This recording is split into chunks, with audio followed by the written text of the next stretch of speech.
سورہ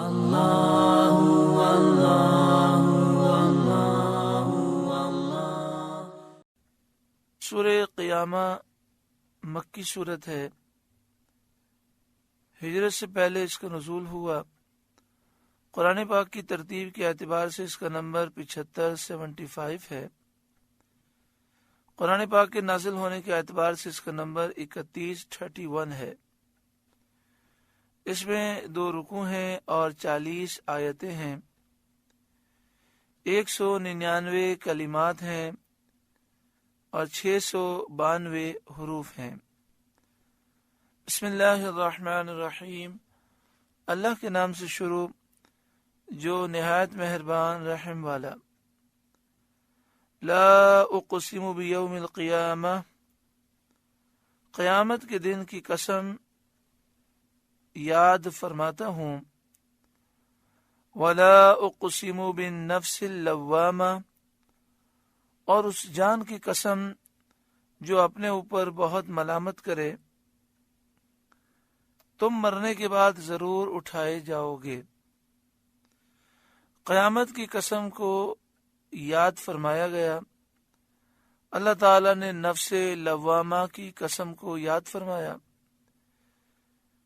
اور اس قسم کے تحت مفسرین فرماتے ہیں مراد یہ ہے کہ قیامت کے دن کی قسم، نفس لوامہ کی قسم، تم مرنے کے بعد ضرور اٹھائے جاؤ گے.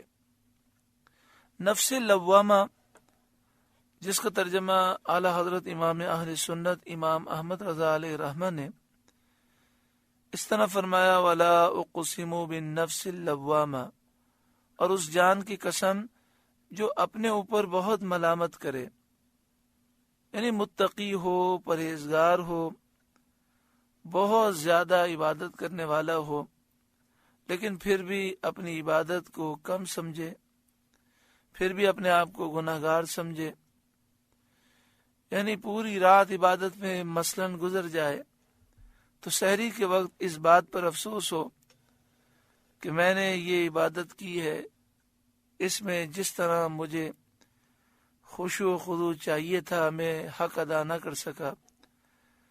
نیک ہونے کے باوجود بھی اپنے آپ کو گناہگار سمجھے، خوب ملامت کرے. یہ ایک عظیم رتبہ ہے اور ایسا نفس عظیم نفس ہے. اس کی قسم کو یاد فرمایا گیا. آج ہمارا حال یہ ہے کہ ہم گناہوں میں پڑے ہیں، لیکن اپنے آپ کو ملامت کرنے کے بجائے ہم سمجھتے ہیں کہ ہم تو بڑے اچھے ہیں. اللہ کے نیک بندے نیک ہونے کے باوجود بھی اپنی عبادتوں کو کم سمجھتے ہیں. ان کی مثال تو اس شخص سے دی جا سکتی ہے سمجھانے کے لیے کہ آج دنیا کی محبت میں جو گرفتار ہے، وہ جتنی بھی محنت کر لے، اسے آگے بڑھنے کا اتنا شوق ہوتا ہے کہ وہ افسوس ہی کرتا ہے کہ میں ذرا اور محنت کرتا مجھے زیادہ نفع ہو جاتا. تو جسے اللہ کی محبت ہے، آخرت کی محبت ہے، وہ خوب عبادات کرنے کے باوجود یہی سوچتا ہے کہ فلاں لمحہ بھی اگر عبادت میں گزر جاتا تو کتنا اچھا تھا، میں اگر یہ کام بھی کر لیتا تو میری نیکیاں کتنی بڑھ جاتی. ولا اقسم بالنفس اللوامہ، اور اس جان کی قسم جو اپنے اوپر بہت ملامت کرے. ایحسب الانسان ان لن نجمع عظامہ، کیا آدمی یہ سمجھتا ہے کہ ہم ہرگز اس کی ہڈیاں جمع نہ فرمائیں گے.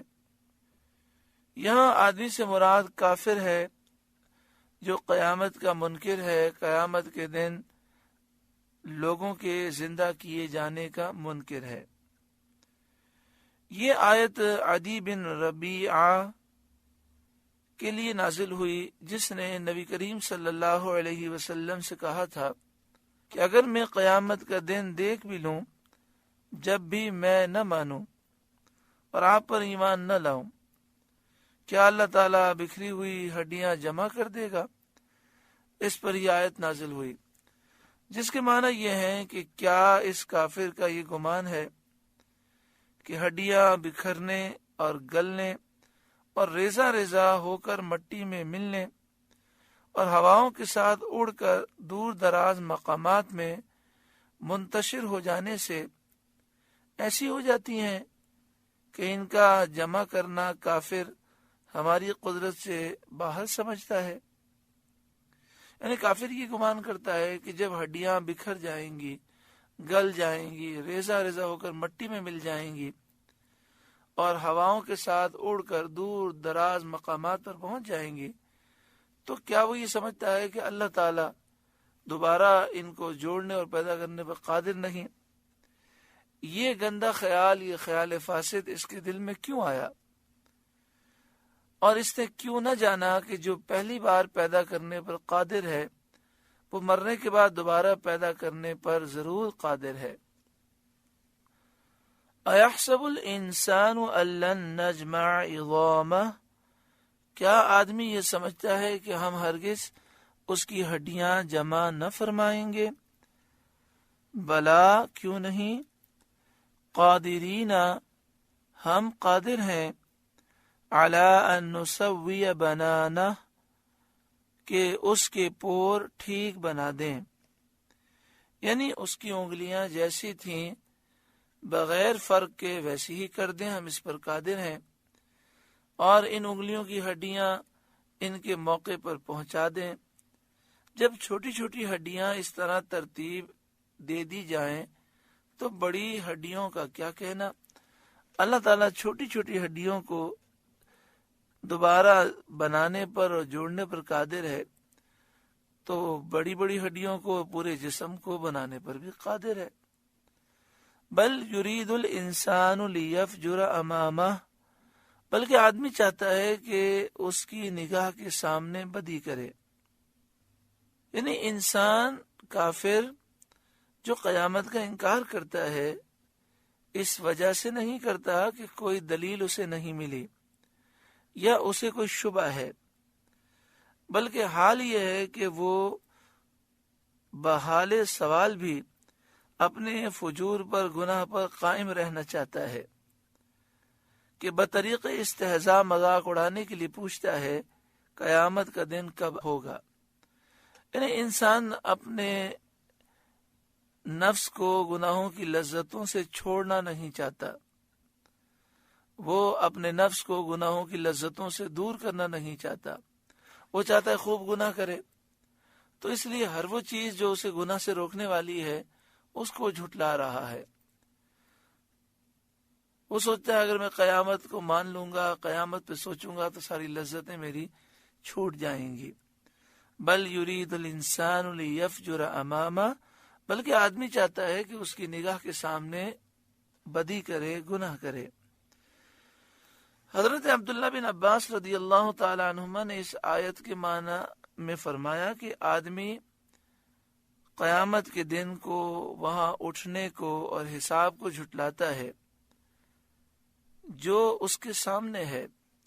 حضرت سعید بن جبیر رضی اللہ تعالی عنہ نے فرمایا کہ آدمی گناہ کو مقدم کرتا ہے، گناہ کو وہ پہلے کرتا ہے اور گناہوں کو وہ آگے لاتا ہے، اور توبہ کو مؤخر کرتا ہے، توبہ میں تاخیر کرتا جاتا ہے، یہی کہتا رہتا ہے اب توبہ کروں گا، اب توبہ کروں گا، اب نیک بن جاؤں گا، اب عمل کروں گا، یہاں تک کہ موت آ جاتی ہے اور وہ اپنی بدیوں میں، گناہوں میں مبتلا ہوتا ہے۔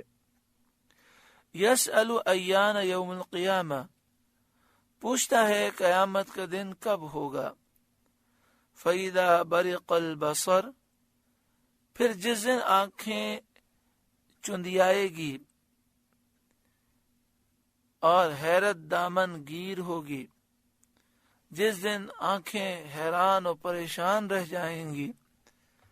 وَخَسَفَ الْقَمَرُ، اور چاند گہے گا، یعنی چاند کا نور ختم ہو جائے گا، چاند تاریک ہو جائے گا، روشنی زائل ہو جائے گی، ختم ہو جائے گی۔ وَجُمِعَ الشَّمْسُ وَالْقَمَرُ، اور سورج و چاند ملا دیے جائیں گے۔ یہ ملا دینا اس طرح ہوگا کہ طلوع میں ملانا ہوگا، دونوں مغرب سے طلوع کریں گے، یا مراد یہ ہے کہ دونوں بے نور ہو جائیں گے، اس طرح مل جائیں گے، دونوں کی روشنی ختم ہو جائے گی۔ یقول الانسان یومئذ این المفر، اس دن آدمی کہے گا کدھر بھاگ کر جاؤں، جو اس حالت سے نجات ملے، جو اس دہشت سے رہائی ملے۔ یقول الانسان یومئذ این المفر، اس دن آدمی کہے گا کدھر بھاگ کر جاؤں۔ کلا لا وزر، ہرگز نہیں، کوئی پناہ نہیں۔ الی ربک یومئذ المستقر، اس دن تیرے رب ہی کی طرف جا کر ٹھہرنا ہے۔ تمام مخلوق اللہ کے حضور حاضر ہوگی، حساب کیا جائے گا، جزا دی جائے گی۔ جسے چاہے گا اپنی رحمت سے جنت میں داخل کرے گا، جسے چاہے گا اپنے عدل سے انصاف سے جہنم میں ڈالے گا۔ يُنَبَّأُ الْإِنسَانُ يَوْمَئِذٍ بِمَا قَدَّمَ وَأَخَّرَ، اس دن آدمی کو اس کا سب اگلا پچھلا جتا دیا جائے گا، بتا دیا جائے گا، جو اس نے کیا ہوگا سب اسے بتا دیا جائے گا۔ بل الانسان علی نفسہ بصیرہ، بلکہ آدمی خود ہی اپنے حال پر پوری نگاہ رکھتا ہے، انسان خود اپنے اعمال کو جانتا ہے۔ وَلَوْ أَلْقَى مَعَاذِيرَهُ، اور اگر اس کے پاس جتنے بہانے ہوں سب لا ڈالے، جب بھی نہ سنا جائے گا، کوئی بہانہ کوئی عذر قبول نہ کیا جائے گا۔ لا تحرک به لسانک لتعجل به، آپ یاد کرنے کی جلدی میں قرآن کے ساتھ اپنی زبان کو حرکت نہ دیں۔ سید عالم صلی اللہ علیہ وآلہ وسلم جبریل امین کے وحی پہنچا کر فارغ ہونے سے پہلے یاد فرمانے کی کوشش فرماتے تھے اور جلدی جلدی پڑھتے اور زبان اقدس کو حرکت دیتے۔ اللہ تعالیٰ نے سید عالم صلی اللہ علیہ وسلم کی مشقت گوارا نہ فرمائی۔ سبحان اللہ۔ جلدی جلدی پڑھنے میں، زبان کو حرکت دینے میں بظاہر دیکھا جائے تو کوئی بڑی مشقت نہیں ہے، لیکن اللہ اپنے محبوب سے کتنا پیار فرماتا ہے کہ اللہ تعالیٰ نے اس مشقت کو پسند نہ فرمایا کہ میرے محبوب اس مشقت میں مبتلا ہوں۔ اور قرآن کریم کا سینہ پاک میں محفوظ کرنا اور زبان اقدس پر جاری فرمانا اللہ نے اپنے ذمہ کرم پر لیا، اور یہ آیت کریمہ نازل فرما کر حضور صلی اللہ علیہ وآلہ وسلم کو مطمئن فرما دیا۔ لا تحرک به لسانک لتعجل به، آپ یاد کرنے کی جلدی میں قرآن کے ساتھ اپنی زبان کو حرکت نہ دیں۔ ان علینا جمعہ وقرآنہ، بے شک اس کا محفوظ کرنا اور پڑھنا ہمارے ذمہ ہے۔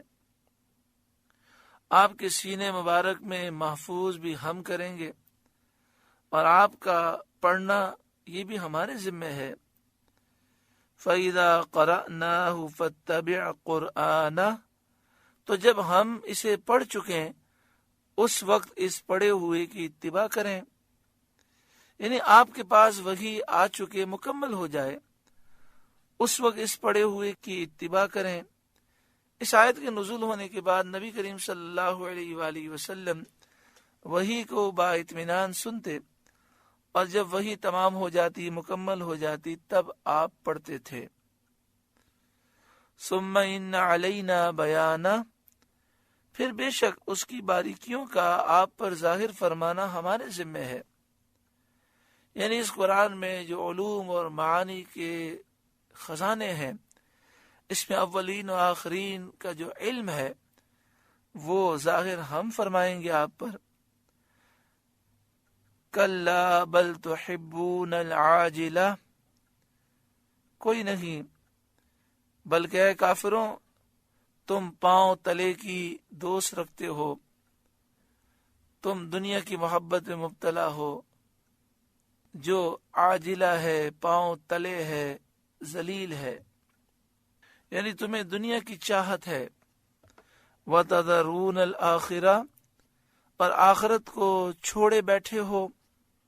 وجوہ یومئذ ناظرہ، کچھ منہ اس دن تر و تازہ ہوں گے، یعنی قیامت کے دن کچھ چہرے تر و تازہ ہوں گے، اللہ تعالیٰ کی نعمت اور کرم پر خوش ہوں گے، مسرور چہروں سے نور چمک رہا ہوگا۔ یہ مومنین کا حال ہے۔ الی ربہا ناظرہ، اپنے رب کو دیکھتے، انہیں دیدار الہی کی نعمت سے سرفراز فرمایا جائے گا۔ اس آیت سے ثابت ہوا کہ آخرت میں مومنین کو دیدار الہی میسر آئے گا۔ یہی اہل سنت کا عقیدہ ہے۔ قرآن پاک، احادیث طیبہ اور اجماع کے کثیر دلائل اس پر موجود ہیں کہ آخرت میں مومنین کو اللہ کا دیدار ہوگا۔ یہ دیدار بے کیف اور بے جہت ہوگا۔ یہ دیدار بے کیف اور بے جہت ہوگا۔ اس کو یاد رکھ لیں کہ آخرت میں مومنین اللہ کا دیدار کریں گے، اور یہ دیدار کیسے ہوگا؟ بے کیف بے جہت۔ اللہ تعالیٰ جہت سے، سم سے، ڈائریکشن سے پاک ہے۔ یہ دیدار بے کیف ہوگا، بے جہت ہوگا۔ وَوُجُوهٌ يَوْمَئِذٍ بَاسِرَةٌ، اور کچھ منہ اس دن بگڑے ہوئے ہوں گے، کالے، سیاہ، تاریک، غمزدہ، مایوس۔ یہ کفار کا حال ہے۔ اللہ قیامت کے میدان میں ہمارے چہروں کو تر و تازہ رکھے، اپنا دیدار نصیب فرمائے، اپنے حبیب کا دیدار اور ان کی شفاعت نصیب فرمائے۔ تو فرمایا کافروں کے چہرے بگڑے ہوئے ہوں گے۔ تظن ان يفعل بها فاقرہ، سمجھتے ہوں گے کہ ان کے ساتھ وہ کی جائے گی جو کمر کو توڑ دے، یعنی وہ سمجھ جائیں گے کہ شدید عذاب، شدت عذاب اور ہولناک مصیبتوں میں وہ گرفتار کیے جائیں گے۔ کلا، ہاں ہاں، اذا بلغت التراقی، جب جان گلے کو پہنچ جائے گی، موت کے وقت۔ وقیلا، اور لوگ کہیں گے جو اس مرنے والے کے قریب ہوں گے، من راق، کہ ہے کوئی جھاڑ پھونک کرے تاکہ اس کو شفا حاصل ہو۔ وَظَنَّ أَنَّهُ الْفِرَاقُ، اور وہ مرنے والا سمجھ لے گا کہ یہ جدائی کی گھڑی ہے۔ وَالْتَفَّتِ السَّاقُ بِالسَّاقِ، اور پنڈلی سے پنڈلی لپٹ جائے گی، یعنی موت کی کرب اور سختی سے پاؤں آپس میں لپٹ جائیں گے۔